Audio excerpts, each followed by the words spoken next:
Have you ever moved into a new place and felt like you weren't alone? Not in a comforting way, but in a way that makes the hairs on the back of your neck stand up? That's how I felt the day I moved into apartment 4B. It was an old building, the kind with character, ornate crown molding, hardwood floors that groaned with history, and a peculiar musty smell that I convinced myself was just vintage charm. The rent was a steal, almost too good to be true for the city. My landlord, Mr. Abernathy, was an odd little man with spectacles so thick his eyes looked like swimming amoebas. "The walls are a bit thin," he'd chuckled, handing me a heavy, ornate brass key. "But the neighbors are quiet." That was an understatement. I never saw or heard a single soul. The first few nights were unsettling. I'd be drifting off to sleep and I'd hear it, a soft, rhythmic tapping. Tap, tap, tap. It sounded like it was coming from inside the walls of my bedroom. I'd sit up, heart pounding in the darkness, and listen. The tapping would stop. I'd lie back down telling myself it was just the old pipes, the building settling. Buildings settle, right? But then the scratching started. It was faint at first, like a mouse scrabbling behind the drywall. But it grew more frantic, more desperate. It would start in the living room wall, race along the corridor, and end right behind my headboard. Scratch, scratch, scratch. Pause. Scratch, scratch, scratch. It wasn't a mouse. It was too deliberate, too patterned. It sounded like fingernails. I started losing sleep. During the day, I'd inspect the walls, running my hands over the cool, smooth plaster. Nothing. No holes, no cracks, no sign of any infestation. I even bought a dozen mousetraps, baiting them with peanut butter. They remained untouched, their springs coiled and waiting for a victim that never came. One evening, I was cooking dinner when a pot lid clattered to the floor. Before I could even flinch, a frantic scratching erupted from the kitchen wall, directly behind the stove. It was so loud, so violent, it sounded like an animal was trying to claw its way out. I stumbled back, my breath catching in my throat. The scratching continued for a solid minute, a furious, desperate frenzy. And then it just stopped. Silence. The only sound was the frantic thumping of my own heart. I couldn't take it anymore. The next morning I went to find Mr. Abernathy. I found him in the building's gloomy lobby, polishing a tarnished silver trophy. "Mr. Abernathy," I began, trying to keep my voice steady, "I'm having a pest problem in 4B. He looked up, his magnified eyes blinking slowly. "Pests?" "Oh no, my dear boy. This building is clean as a whistle." "No, it's not mice," I insisted. "It's scratching, tapping, inside the walls. It's loud." A strange, thin smile spread across his face. "Ah," he said, setting the trophy down. That's just the old building. The pipes, you know. They sing a strange song." He wouldn't look me in the eye. He just kept polishing that trophy, his movements slow and methodical. His dismissal felt less like a reassurance and more like a warning.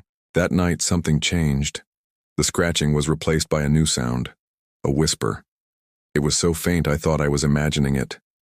I pressed my ear against the wall in my bedroom, holding my breath.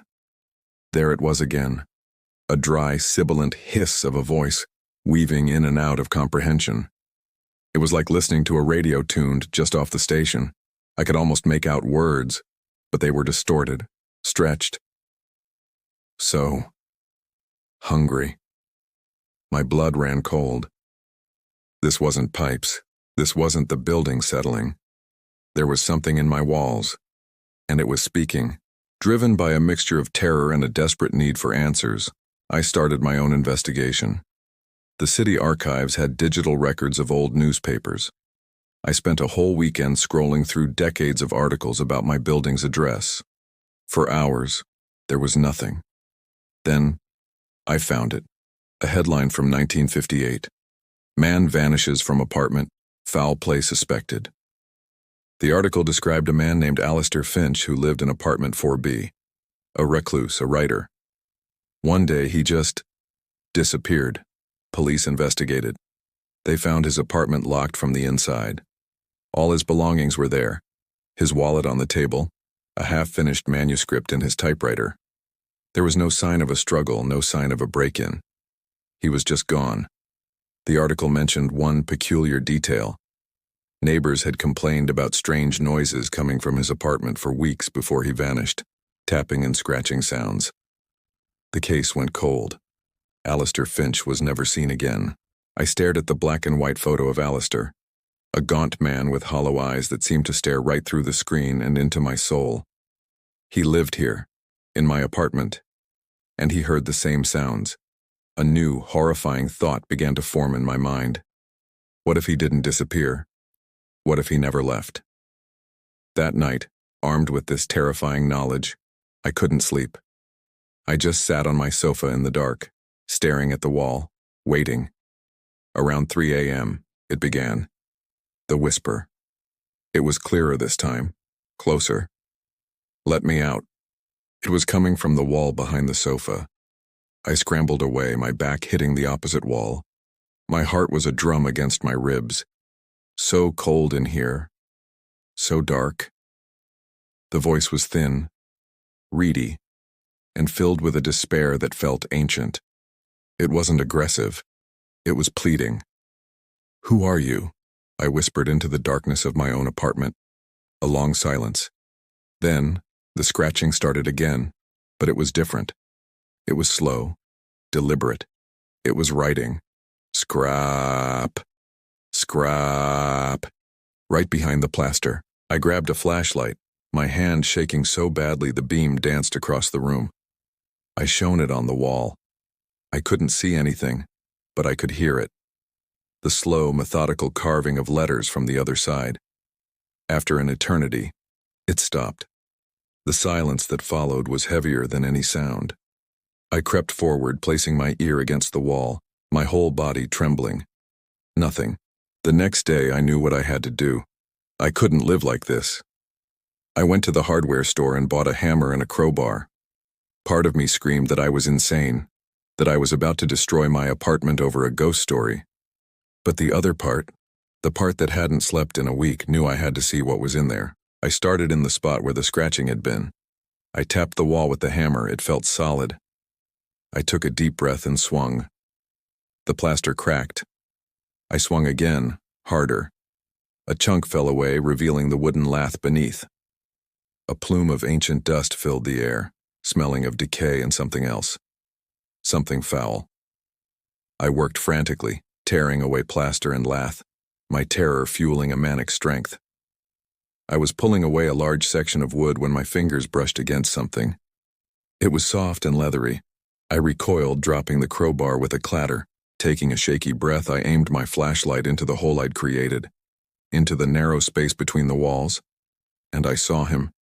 He was wedged in the dark cavity, impossibly thin, his body contorted to fit the narrow space. It was Alistair Finch, or what was left of him.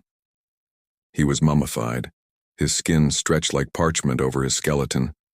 His clothes were rotted, and his face was a frozen mask of horror, his mouth open in a silent scream. His bony fingers, worn down to the quick, were raised as if he'd been scratching for 60 years. I stumbled back, a scream caught in my throat. I stared at the desiccated corpse trapped within my wall. The man who never left. The source of the tapping, the scratching, the whispers. He had gotten trapped somehow and had slowly wasted away, just inches from his neighbors from rescue. But then I saw the worst part. As my flashlight beam trembled over his body, I saw the scratches. Not just on the inside of the wall I had just broken through, but on the other side of the cavity as well. On the wall of the adjoining apartment, they were fresh. And as I stood there, frozen in horror, I heard a new sound. It wasn't coming from my wall anymore. It was coming from the other side of Alistair's tomb, from my neighbor's apartment. A soft, rhythmic tapping. Tap, tap, tap. I finally understood. Mr. Abernathy was right. The neighbors were quiet, because they were in the walls too. And whatever had put Alistair there was still in the building. And it was hungry. I didn't pack. I didn't grab my wallet. I dropped the flashlight, turned and ran. I ran out of apartment 4B, down the stairs, and out into the street. I didn't stop running until the sun came up. I never went back. Sometimes, when it's too quiet, I can still hear it. That faint, desperate scratching, and I wonder who lives in apartment 4B now. And when will they start to hear the whispers in the walls? Thank you for listening to my story. If you enjoyed this chilling tale, don't forget to hit that like button, subscribe to the channel, and ring the bell so you never miss another terrifying story. Until next time, stay safe, and maybe check your walls.